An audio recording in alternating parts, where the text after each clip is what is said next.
Ok, vamos lá. Vamos abrir essa caixa de ferramentas. Ou será que é a caixa de Pandora mesmo? Boa pergunta.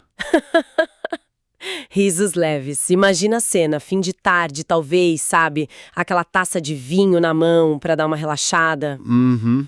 E aí, pá! As notícias do Senado Federal pintando na tela. De repente, a taça treme, quase vai pro chão. Opa, Mas olha, o susto não é pelo vinho, viu? É pelo... Como é que a análise dizia?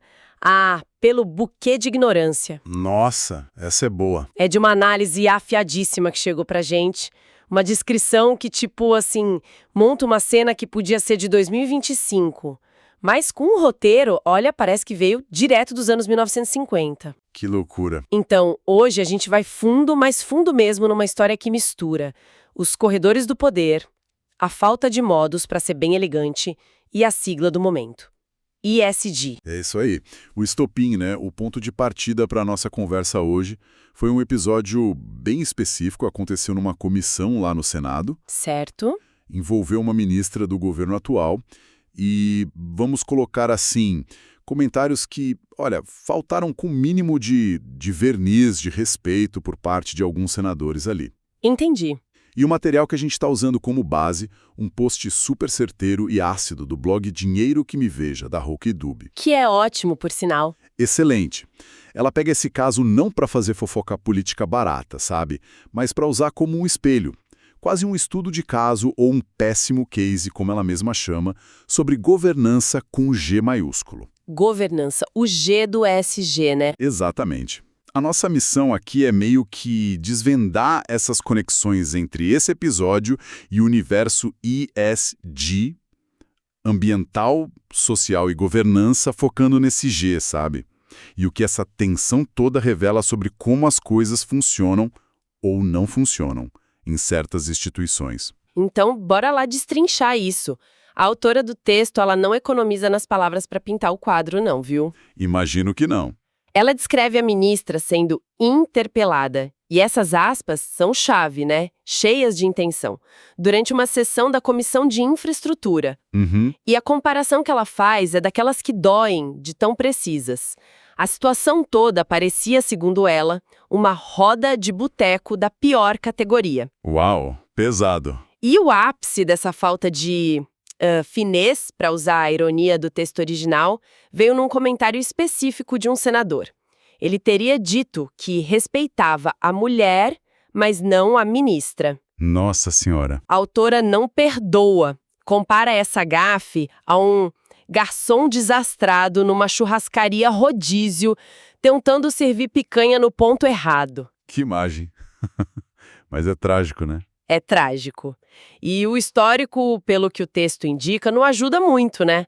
Parece que não foi um caso isolado. Exatamente, o texto faz questão de lembrar que não foi tipo a primeira vez envolvendo essa figura pública. Lembra que outro senador, numa outra ocasião, já tinha usado uma linguagem que foi considerada super agressiva contra a mesma ministra. Sério? Sim, e depois veio com aquele pedido de desculpas, alegando que era só figura de linguagem. Ah, a famosa figura de linguagem. Pois é. O que me parece central na análise da Roquedub e que vale a pena a gente explorar mais é como ela usa esses episódios para levantar a bandeira do que ela chama de misoginia institucional. Misoginia institucional, essa expressão é forte. É muito forte.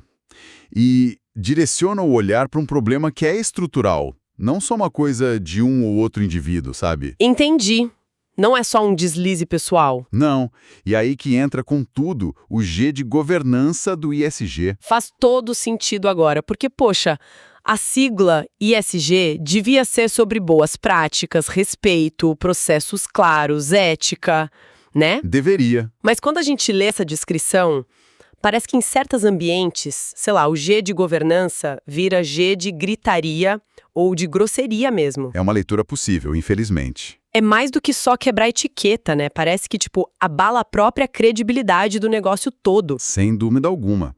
Governança não é só regra no papel, né? É sobre a cultura da organização, sobre como o poder é exercido ali dentro, como as interações acontecem na prática, no dia a dia. Exato. A forma como figuras de autoridade, e o texto destaca o fato de ser uma mulher nesse caso específico, são tratadas publicamente dentro de uma instituição formal, como uma comissão do Senado.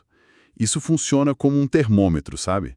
Da saúde da governança ali. Um termômetro, boa. Quando o respeito básico à posição, ao cargo e, fundamentalmente, à pessoa parece faltar desse jeito que a fonte descreve, isso acende o alerta vermelho sobre os valores que realmente mandam naquele espaço. E não é frescura, como alguns podem dizer. De jeito nenhum.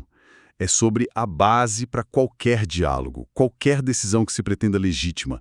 Não tem como construir nada sólido sem isso. E diante desse cenário, dessa roda de boteco descrita, como é que a ministra reagiu, segundo o relato? Olha, a reação dela, conforme está narrado no texto, foi de uma firmeza, sim, notável. Ela não baixou a cabeça, não. Teria dito algo na linha de: o que o senhor queria é que eu fosse submissa. Eu não sou. Eu vou falar. Uau, direta. Bem direta. Uma declaração de independência, né? De recusa a se encaixar num papel que, pelo visto, alguns ali esperavam dela. E logo em seguida, ela tomou uma atitude que foi estratégica. Se retirou do ambiente. Ah, ela saiu. E a autora do texto dá um significado bem forte para essa saída, né? Não foi uma fuga, pelo que eu entendi da sua fala. De forma alguma, fuga não foi. A Hokkaido interpreta essa retirada como uma frase muito potente, quase poética, mas muito direta. Saiu como se sai de lugares onde a estupidez já ocupou todos os assentos disponíveis. Nossa, que frase. Forte demais. É forte. A mensagem ali implícita é que tem horas que a melhor estratégia não é ficar batendo boca na lama, sabe? É preservar a própria dignidade e deixar claro que certos níveis de desrespeito são simplesmente inaceitáveis. Faz sentido. Faz sentido. É uma afirmação tipo de que o valor intrínseco de uma pessoa ou da posição que ela ocupa não está sujeito à negociação. Não tem desconto por causa da grosseria alheia. Então, saber a hora de sair também é uma jogada inteligente. Com certeza. Uma aula de inteligência emocional e estratégia, talvez. Preservar a dignidade como um ativo mesmo. Exatamente essa palavra que eu ia usar. Ativo. Pois é. Se a gente conecta isso ao quadro maior da governança, da política, essa atitude pode ser lida como uma afirmação poderosa.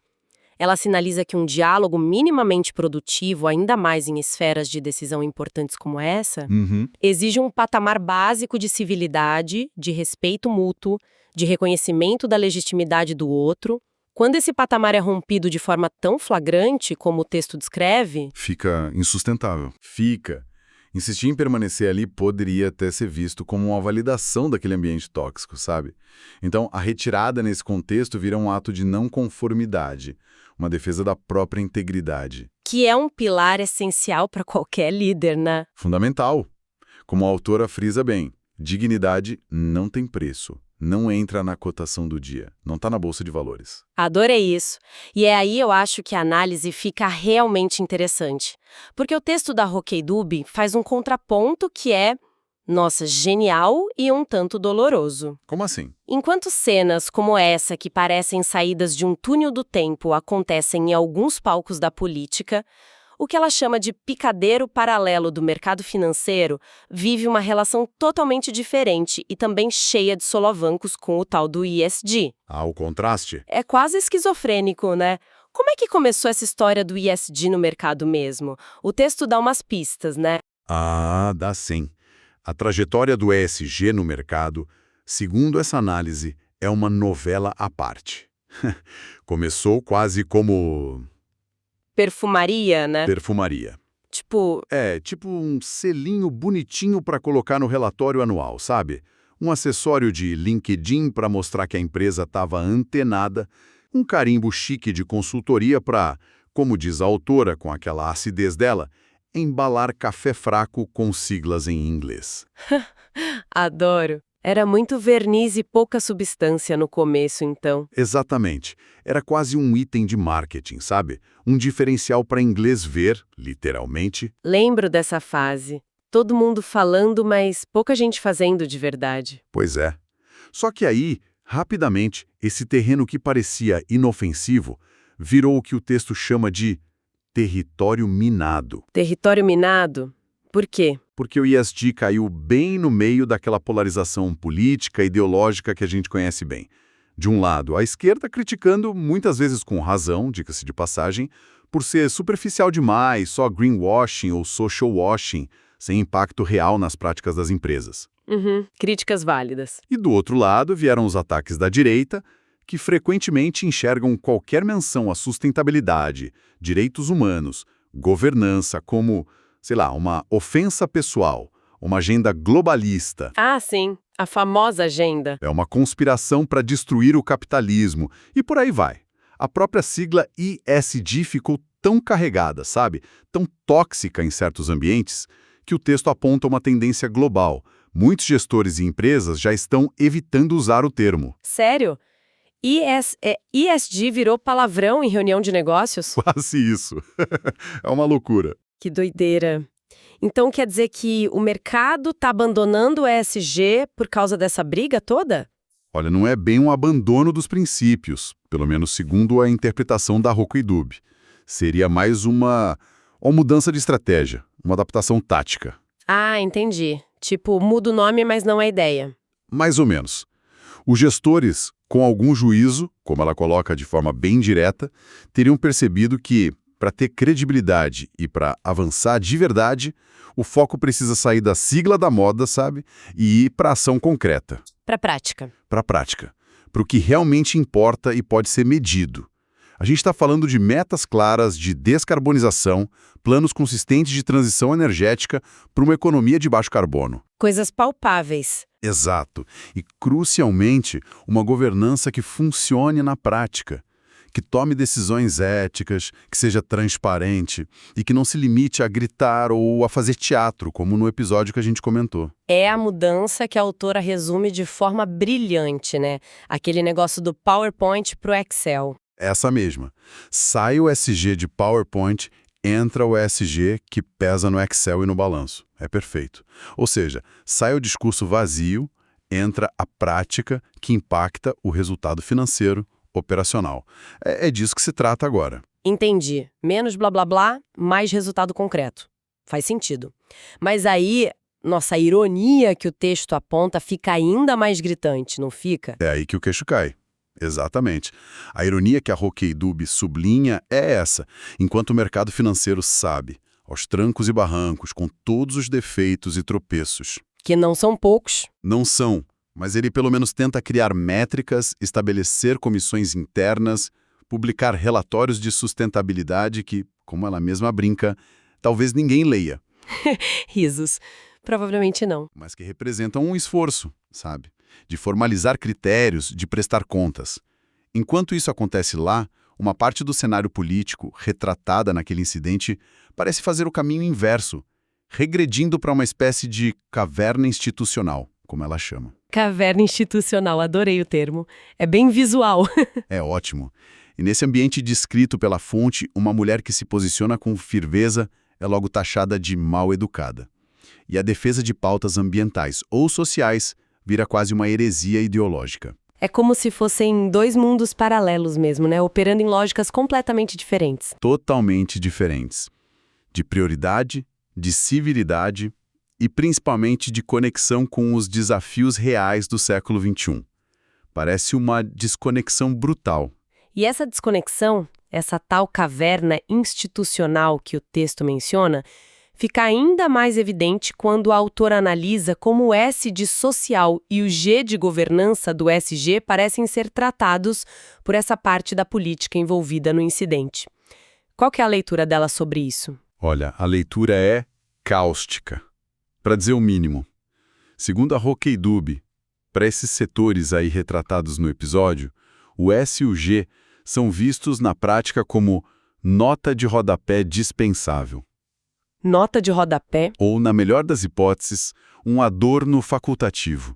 Algo que se coloca ali só para constar, sabe? Mas sem relevância real nenhuma. Só para fazer bonito. Nem isso, talvez. A comparação que ela usa é daquelas que misturam humor e crítica social de forma certeira. Tratar o social e a governança como guardanapo de tecido em churrasco com cerveja quente. Nossa, que imagem é essa? Guardanapo de tecido em churrasco com cerveja quente. Exato. Risos. Traduzindo, algo que até pode parecer sofisticado, né, à primeira vista, mas que é totalmente inadequado, fora de contexto. É. Inútil. E, no fundo, inútil na visão de quem está promovendo o tal churrasco daquele jeito. É uma crítica demolidora à superficialidade com que essas pautas seriam tratadas, então. Precisamente. A imagem do guardanapo de tecido no churrasco de cerveja quente encapsula essa percepção de descompasso, sabe? De falta de prioridade. De encarar algo fundamental, como ética, respeito, boa gestão, como se fosse um luxo dispensável, ou até um incômodo, dentro de uma lógica mais rústica, digamos assim. Entendi. O que importa é a carne, o poder, a barganha política imediata, e não os acompanhamentos civilizatórios. Exatamente essa é a ideia implícita. É uma visão bem crítica mesmo. Mas olha só, apesar de pintar esse quadro meio desolador, a autora não joga a toalha em relação ao ESG, certo? Pelo que eu senti. Qual é a visão dela sobre a persistência dessa agenda? Isso é um ponto muito interessante da análise dela, sim. Apesar de toda a ironia, de toda a crítica, a Roquei Dubie é categórica. O ESG, ou os princípios que ele representam, vieram para ficar. Ah, bom. Alguma esperança. É. Mas não como uma solução mágica, sabe? Uma salvação da lavoura. Até porque, como ela mesma diz, com aquela acidez característica, a lavoura já está em chamas com as crises climáticas e sociais. Direta como sempre. Sim. Mas o ESG veio para ficar como um balizador do óbvio. Balizador do óbvio. Gostei disso. O que isso quer dizer na prática? Quer dizer que a lógica por trás do ESG é cada vez mais inescapável. É quase uma questão de bom senso, de pragmatismo puro. A ideia central é muito simples, na verdade. Qual? Olha, não é sustentável no sentido mais amplo da palavra, econômico, social, ambiental, continuar investindo num planeta que está dando sinais claros de colapso em vários ecossistemas. Não é sustentável explorar mercados consumidores que estão socialmente fraturados ou empobrecidos. Faz sentido. E não é sustentável manter uma economia global funcionando sem um mínimo de base ética, de regras de governança que garantam alguma previsibilidade, alguma confiança. No fundo, a mensagem é: ignorar os fatores ambientais, sociais e de governança não é só eticamente questionável. É burrice econômica. É economicamente burro. A médio e longo prazo, a conta não fecha. É isso. Então, o ESG incomoda tanto justamente porque mexe com o bolso e com o status quo. É por isso essa reação toda. Exatamente. E o texto sugere que esse incômodo todo que o ESG gera, essa reação forte que a gente vê tanto no mercado quanto na política, isso é paradoxalmente um bom sinal. Um bom sinal. Como assim? É um indicativo de que essa agenda está tocando em pontos sensíveis, sabe? Está questionando privilégios estabelecidos, está forçando conversas difíceis que muita gente preferiria varrer para debaixo do tapete. Tá colocando o dedo na ferida. Exato. Se discutir ética nos negócios, responsabilidade com o meio ambiente, tratamento justo aos trabalhadores, transparência na gestão, se isso tudo incomoda tanto quem acha que é frescura de ONG ou mimimi, talvez seja porque o ESG esteja de fato cutucando as feridas certas, aquelas que precisam ser expostas e tratadas para que alguma transformação real possa acontecer. Faz sentido. O desconforto como motor de mudança. Interessante isso. Sim, e aqui é crucial a distinção que a análise faz. Enquanto alguns setores, talvez por puro oportunismo ou falta de visão mesmo, ainda tratem o ESG como mero marketing ou como uma ameaça ideológica, Sim. já os investidores e gestores realmente estratégicos, aqueles com visão de longo prazo, já teriam entendido a mensagem. Para eles, sustentabilidade, boa governança, responsabilidade social, isso não é mais penduricalho, sabe? Não é perfumaria. Não é. São ativos reais. São fatores que ajudam a mitigar riscos climáticos, sociais, regulatórios, reputacionais. Ajudam a identificar novas oportunidades de negócio, a atrair e reter talentos e a construir valor de forma mais resiliente, mais duradoura. Então não é só fazer o bem. Não. É fazer o que é certo. e inteligente para garantir a perenidade dos negócios e, por extensão, da própria economia. É o pragmatismo falando mais alto que o negacionismo ou a conveniência de curto prazo. Entendi. Voltando então para o estopim de toda essa nossa reflexão, aquele episódio no Senado. Como é que a autora amarra tudo isso no final do texto dela? Qual é a provocação final que ela deixa a partir daquele incidente? A amarração final é uma provocação bem direta, sabe? Um cutucão naquela mentalidade que parece permear o episódio que foi descrito. A Roquei Dubé questiona, com todas as letras, como é que pode haver em certos círculos de poder uma aparente falta de compreensão de que reputação também tem valuation. Reputação também tem valuation? Uau! O que isso quer dizer exatamente? Ou seja, ela está dizendo que a imagem pública, a credibilidade, a forma como uma instituição e seus membros se comportam, tudo isso tem um valor concreto. Tem um peso que pode e deveria ser calculado. Assim como a gente calcula o valor de um ativo físico ou financeiro. Entendi. Ignorar o impacto na reputação de ações e declarações, especialmente aquelas que ferem a civilidade, a ética, isso não é só um problema de imagem, de relações públicas.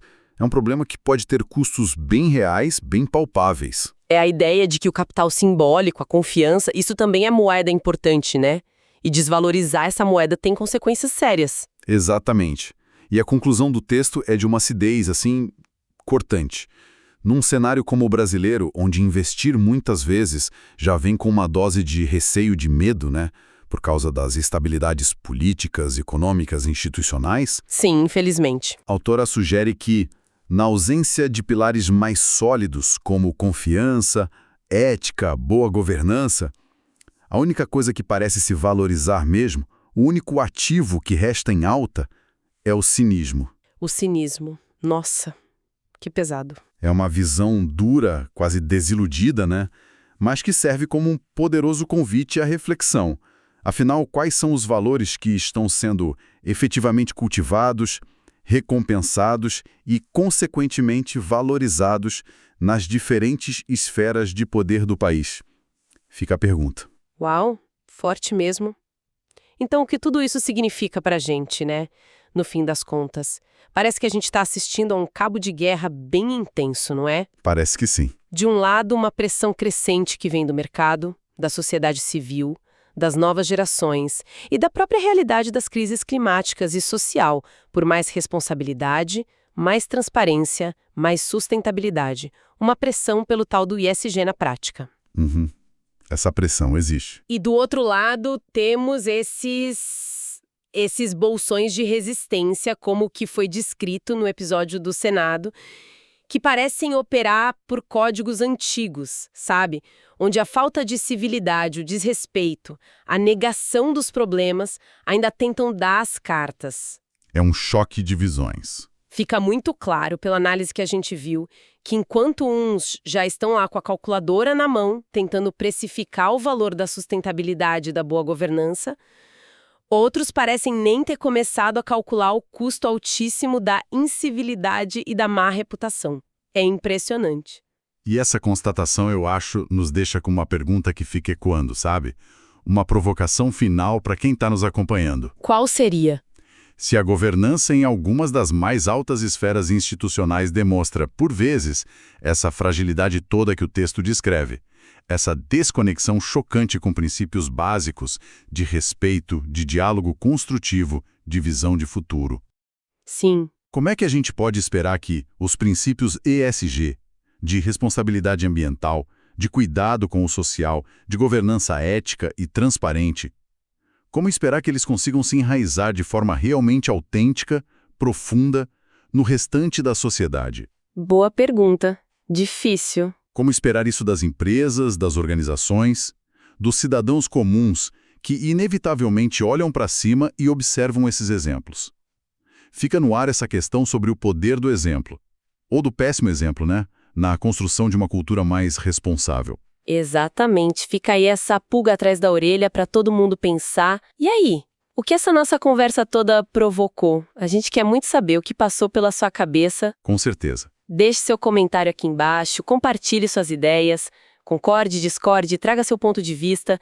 Esse papo só fica realmente rico quando a gente constrói junto, né? Verdade. A troca é fundamental. E óbvio, né? Se você curtiu essa nossa análise mais afiada, se essa conversa fez algum sentido, não dá bobeira não. Já se inscreve aqui no canal para não perder os nossos próximos mergulhos em temas que realmente importam. Isso aí. Pode ter certeza que tem muito mais de onde essa conversa veio. Sempre tem. E para fechar, claro, não poderíamos deixar de fazer um agradecimento mais que especial. Primeiro ao professor Júlio Facó, que tem essa curadoria impecável e nos trouxe esse material tão potente para a gente analisar hoje. Nossa gratidão. Valeu, professor. E claro, um agradecimento imenso à parceria com o blog Dinheiro que Me Veja e a mente brilhante por trás dele, a incrível Roquei Dube, que nos emprestou hoje sua lucidez, sua ironia cortante e seu olhar super aguçado. Valeu demais. Trabalho fantástico da Roquei. É isso, pessoal. Fechamos mais essa análise profunda por aqui. Até a próxima, onde a gente continua cavando fundo para entender o que realmente está em jogo. Até a próxima.